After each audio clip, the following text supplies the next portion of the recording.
citing out-of-context videos. Also, CNN reporter Donnie O'Sullivan, New York. A book they called A Practical Guide to Climate Change in Alabama, but it covers a lot of the country as well, so it's not changing. They've always been around. And 9/11 combined. A day that will live in infamy. Plant food in the atmosphere is going to be a real problem for us to overcome.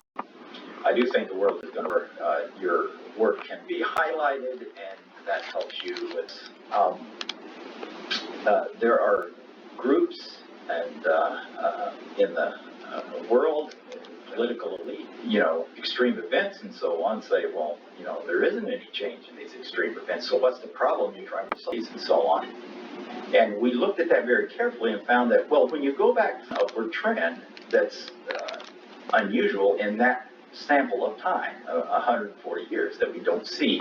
There are times when they were talking about how many record high temperatures occur. A lot of them just had 30 years.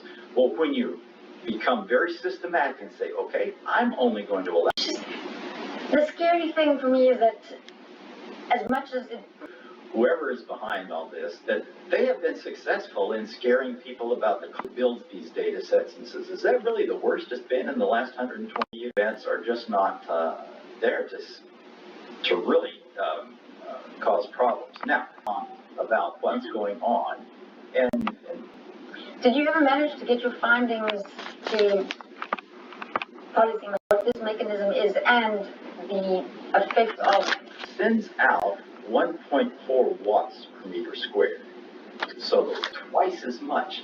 So that tells you right there that the climate models are retaining for a bit. The real world knows how to let that heat escape, whereas the models don't.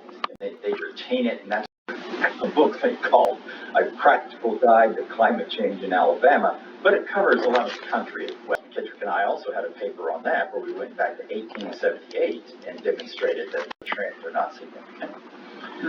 Hurricanes, no, are not changing. They've always been around.